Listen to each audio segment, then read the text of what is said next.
Welcome back to Tsukimichi, Moonlight Fantasy, Anime Review, episode number 4.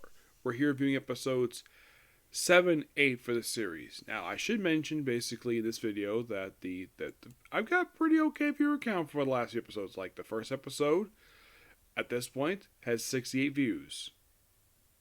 And episode 2, 63. And last one I did yesterday got 45. And a dislike. Please don't dislike my videos. Like, these are just my personal thoughts. You may not like what I say, fine. But don't hit the dislike button. I see a few times in my videos. Also, I gotta keep bragging about this because basically it's the reincarnation of Strongest Exorcist, this series, where like my viewer count for about 4 of these videos are skyrocketing. Like, episode number 3 is 170. And here's the thing. I only put the video up 3 days ago. Yeah, it's only been 3 days. I only put it up just on Monday. And it is skyrocketing. Like, right now it's probably the most highest viewed video I've actually had in quite some time. Though is a like and dislike on it. I don't like that at all. Anyways, let's talk about these 2 episodes. So, what happens over the course of these 2 episodes? So, basically, in the case of 7, he brings Hazel, the alchemist he mentioned last episode, to make the cure for Rembrandt and for his wife and daughters. So, they make the cure, and of course, they're immediately dropping one of them, thanks to, of course, they managed to make one. It goes fine, but that one gets broken, but they make more, no problem. So, yep. So, they make more, and though we see basically Kazu where he basically chips over and catches it with his back. Yes, his back. So, they broke one, of course, he ends up, his wife in the range, attacks him, but it's not on purpose. So, he's like, I was training your wife, you missed the cure. I was like, okay. So then he basically goes into the other room she's in. She breaks out and uses like a binding grip with a judo binding grip, and he pins her down. He puts the thing in her mouth, and then she's cured. Next comes the daughters. I think it's one of the daughters decides to act like she's Spider-Man by hiding on the ceiling. He's able to take her down, cure, and the other one basically, surprisingly, has actually still got her senses with her. He's able to have her penned out pretty quickly, and the cure administered to her, and the daughter's fully cured. It might take some time for the hair to go back, but still. And as soon as they leave there, then of course, Limelight and his group decided to attack them because he doesn't trust them. So basically, Mei decides to politely sit out of the fight, while Tomoe and Mitiko decides to beat the crap out of all these guys. And they're all basically defeated pretty easily. There's even a woman in there too. A very muscular woman. Limelight is easily defeated, though basically he's able to be forgiven thanks to the fact he was actually told to do this by the witch doctor. The one who cursed Rembrandt in the first place.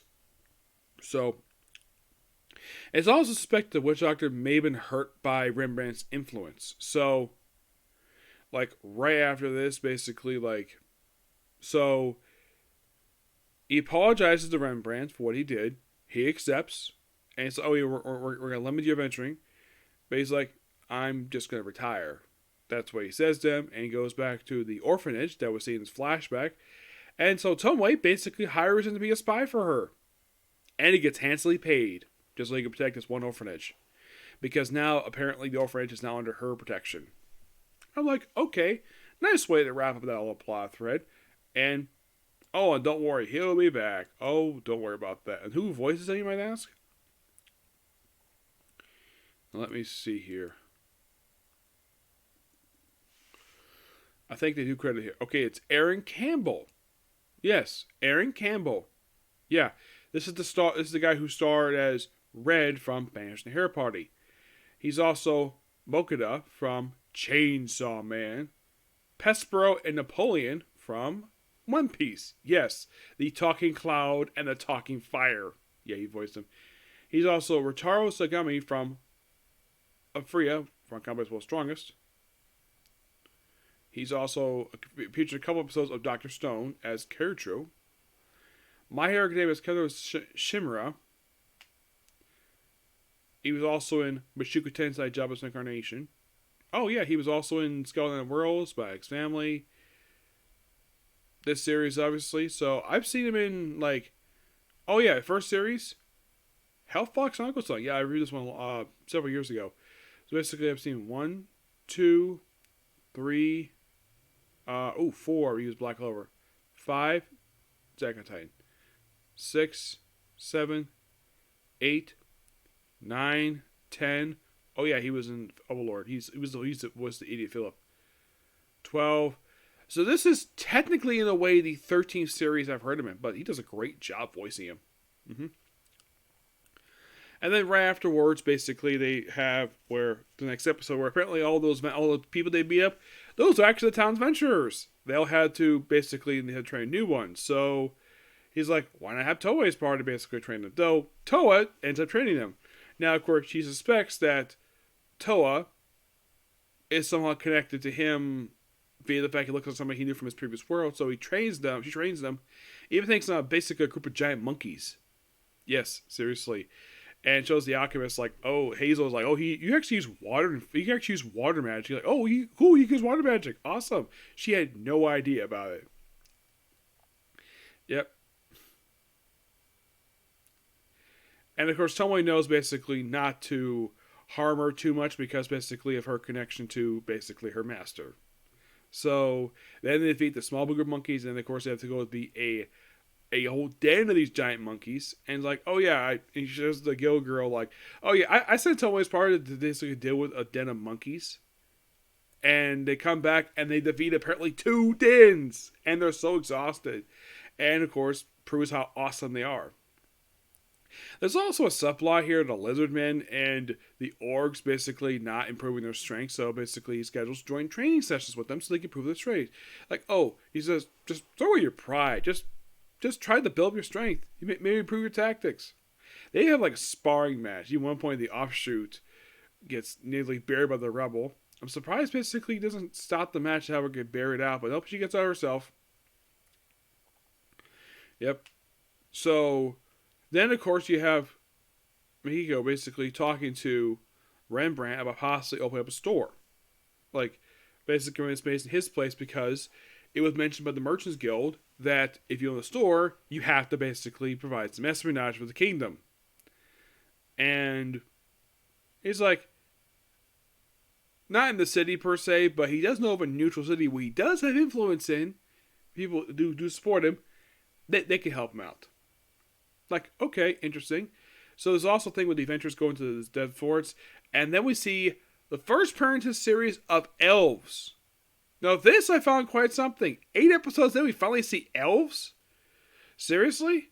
A lot of the series I've watched, they didn't have elves very early on, but this is 8 episodes in. And one of them is voiced by Sarah Weinhoff. Yep.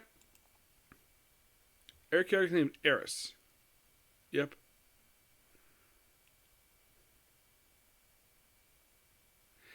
Yeah, and this is for her, the 33rd series. Yep, 33rd. And so you're thinking, wait a minute, didn't you just review a new episode of a series that she's featuring? Yes, 100 Girlfriends, which is wrapping up next week.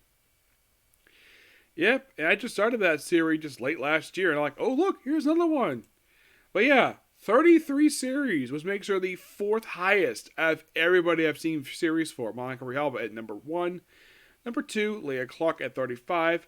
Jim Merceri with 34. Her at 33. Who's number 5? Colleen Clickenbeard. Last one saw for her was basically Slime Diaries. And you're probably thinking, Nick, do you keep record of all your series you cover these actors? Yes. Yes, I do.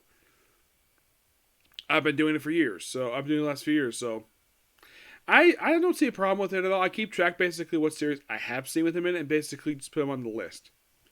Yep. But not much else to say here. please be sure to like, comment, and subscribe to my YouTube channel. Okay? But next up, it's a comic corner, and then it's right back to the anime. Okay, next video. Bye.